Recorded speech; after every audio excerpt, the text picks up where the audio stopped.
Hello, this is the Irish Guy Extra, and lads, I have to say, okay, Ruben Amorim massively annoys me. And do you know why he annoys me? Because I want this guy to succeed. I know, okay, growing up in Ireland where it was full of Man United fans laughing at me for being that weird Newcastle fan in school. Honestly, lads, saying that you supported Newcastle in an Irish school back in the day, you might as well have come out and said that you have a crush on squirrels. It was a weird thing to do, to be the only Newcastle fan in the school. And yes, I grew up with Man United fans absolutely pointing their finger in my face and laughing, fully laughing, as if my eyebrows were pink. So yeah, maybe I shouldn't want a Man United manager to succeed. Maybe that should be inbuilt in me, that I'm happy to revel in the failures of Ruben Amorim, but I'm not, okay? I like Ruben Amorim very much, okay, because he is, I don't want to say he's a Jose Mourinho clone, because, to be fair, the way they see football is very, very different. Ruben Amorim, he's got the confidence, he's got the personality,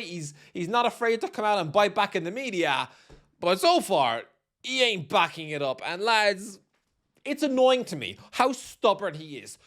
I would love to have a character like Amorim permanently in the Premier League for 10, 15 years. Yeah, because he's brilliant. He's a breath of fresh air in a world of absolute dour, boring statues of managers. I mean, most of these guys, when they waffle in post-match interviews, they are so boring. Amorim's not that, and he's more of a Mourinho where when he speaks, you listen. But I'm sorry, that last night was inexcusable. This guy, it looked like he was finally starting to click at Man United. And yeah, his system was finally working, got a few wins under his belt. But last night, I'm sorry, you're up against a 10-man Everton at home.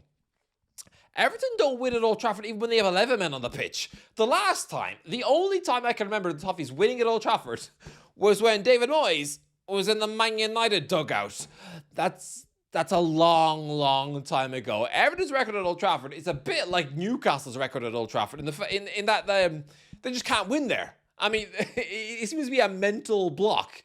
Like, Everton couldn't win there when Fergie was there. Newcastle couldn't win there when Fergie was there. Then Everton and Newcastle both win at Old Trafford in the Christmas of 2013, about a week apart. And since then, yeah, I mean, to be fair, okay, Newcastle did win there 2-0 last season and 3-0 in the couple of years before that. So we're a bit better than Everton in that regards, but still. No, it was a huge mental block for years, even when Man United were rubbish. We couldn't win there. And Everton couldn't win there. And Everton had 10 men on the pitch last night. And Man United, why are you playing a back five against 10 men for an hour? The Toffees had Tierno Barry stuffed up front. I'm sorry, I could get my grandma to mark Tierno Barry. And she's been gone a long time now. Literally, like, you could literally stick a cow back there all on its own, and he'd have Tierno Barry shoved very firmly in his pocket. He's not a good player, okay? He looked like he was going to be a mini Nicholas Jackson after ripping it up at Villarreal, but I'm sorry, since coming to Everton, no. He has had all the impact of a half-eaten banana, or, I don't know, a squashed apple, or a headless toothbrush. Like, you didn't need five in the back. It seems like Amorim is so wedded to his beloved 3-4-3 that he's never going to change, no matter the situation in any game. It's always going to be 3-4-3. And why? Why is he so in love with this formation? Because he had so much success with it at Sporting Lisbon. So now it's just like, it's almost like he doesn't believe in himself, that he has other ideas in his head. He doesn't believe in his own flexibility, that he can change things up. No, it's because 3-4-3 worked in Portugal. But guess what? Portugal is such an easier league, an easier brand of football. I did a video, okay, a couple of years ago, where it looked like Liverpool were going to appoint Ruben Amorim as the successor to Klopp. And I remember saying in that video that I liked Amorim, but I thought it was a risk because he could very easily be the Portuguese Andrés Villas-Boas. You tell me, who has had the better Premier League career so far? Andrés Villas-Boas, who we all look at for being a joke after failing with Chelsea and Spurs, or Ruben Amorim? It's just his stubbornness. I wish he would just get out of his own way and just...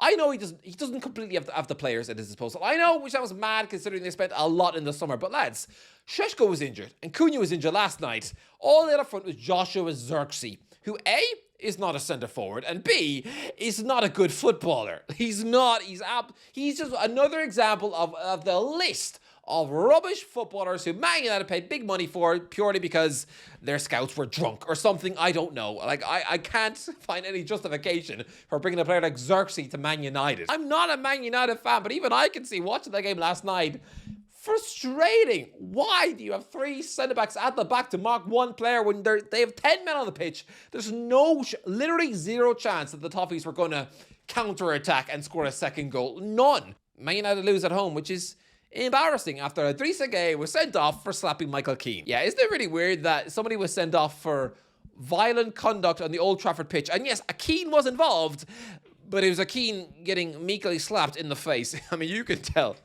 You can tell Michael and Roy are nowhere near related, because if someone ever dared to do that to Roy Keane, he would probably have bit off all of the fingers on their hand. Seriously, as they were getting sent off and trudging to the touchline, he'd be in the centre circle coughing up their thumb, like, genuinely.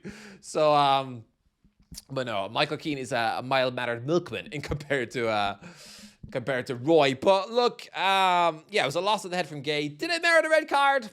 I don't know. It was a very tame slap. Idrissa Gueye getting sent off for that. Like, he's an absolute cauliflower. Like, it was just a moronic thing to do. What are you doing, Idrissa? But anyway, as for Man United, it seems like it's 2 steps forward and 4 steps backwards. And I know it's very rich for me to lecture someone on how to be normal when yesterday I literally had to sing Spice Girl songs at traffic whilst pouring ketchup over my head outside Aldi. Honestly, with every week that goes by, I'm getting closer and closer to getting banned from that shop. But look, what do you think, okay? Do you think Amorim is getting in his... Can he be a Premier League success? Because I said that he was going to be another VS Boas if he went to Liverpool, and so far, he's making AVB look good. I mean, Ruben Amorim has lifted a lot of pressure off his shoulders over the last couple of months. I mean, getting that win at Anfield was huge. Really was big, but... to now let Everton win, and I think they've gone above them in the table now. Man United are slumped in 10th. Look, it's not the end of the world, okay? Because, again, you're only a few points off the top 4, and it's still been an okay-ish season for Man United. I know. Saying that about Man United when they're 10th in the league, I mean, wow. I meant to try to say that to Sir Alex Ferguson when he was in charge. Tell him if he'd be happy with 18 points from 12 games. Nope, he would probably jam his spoon up your nose. But considering where Man United had to pick themselves off the floor last season, 15th in the league, having lost the Europa League final to Spurs, then yes, it's been an okay start. But still, losing home to Everton, and this was so avoidable because you could have just switched up your formation, changed it a bit. Had Luke Shaw bombing forward, or better yet, told Luke Shaw to stay at home on the couch, because I think he's an old potato now. Okay, maybe I'm wrong. Okay, I haven't analysed Luke Shaw that deeply this season, but maybe he's playing very well as a centre-back. Maybe he is. And maybe I'm the one who looks like he has salad brains, but I don't know. To me, should Man United really still be starting a guy who they signed nearly 12 years ago? And let's be real, has Luke Shaw been... Has he been the player that Man United thought that he would be when they paid 30 million to Southampton for him? I'm going to say no, because back then he was hyped as being the next Gareth Bale. You know, genuinely, I remember people telling me back then that they thought Shaw was going to turn into a world-class left winger eventually. No, maybe that could have happened if he hadn't absolutely had his leg turned into scrambled egg within a year of joining the club. Maybe if that Champions League tackle never happened, the horror injury picked up, maybe he could have turned into a devastating left winger like Bale, but I doubt it. I really do doubt it, because, I mean, Luke Shaw's goal return really ain't pretty. At least when Bale was left back, he was still popping up with the odd goal here and there. But Shaw, I think it's usually a minor miracle if he gets himself on the score sheet.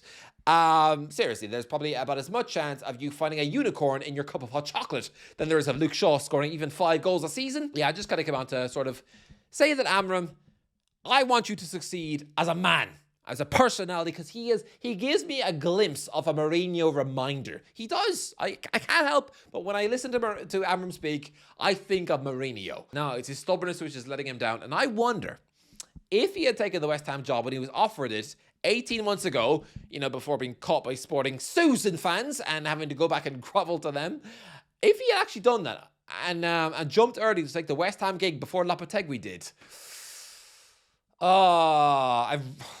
he'd probably have been sacked by now. And in another universe, we'd all be laughing at the fact that Man United were ever interested in him, right? I mean, in the same breath, like, I'm sure you could find many articles where Man United were once interested in Graham Potter, right? He never went to Man United. He went to Chelsea and failed, went to West Ham and failed, and now the idea of him ever taking the gig at Old Trafford seems so nonsensically ludicrous. And I do wonder if Amorim had gone to West Ham and failed and would now be out of work in the same dumpster bin as Brendan Rodgers and Big Ange, I wonder if it would also look completely wacky to think he'd ever be Man United quality. Because he would have failed at West Ham, let's be real. They have a very talented squad, yes, but their attitude absolutely stinks of squirrel vomit. And there's no way. I mean, no. If Lopetegui and Potter couldn't get a tune out of that West Ham, okay, I don't lump Potter in that because he's a very brown bread manager anyway. But if Lopetegui, who is a decent coach, if he couldn't get a tune out of that West Ham squad, I don't think Amorim would have done either, especially not with a very rigid 3-4-3. But listen, that's just my opinion. I think, what am I trying to say here? I think I like Amorim. Yeah, I don't know. I don't know if he's going to be that guy at Man United. It was an encouraging couple of months, but now, that was a bad one. Anyway, that's the end of it. Let me know. What do you think? Let me know in the comments. Maybe I'm wrong. Maybe I'm right. Maybe Maybe I'm in between. Let me know in the comments. If you enjoy the video, don't forget to like, share, please. I'll talk to you in a while. I mean, I'll waffle you in a while. It doesn't really. I'll waffle you in a while. Why not?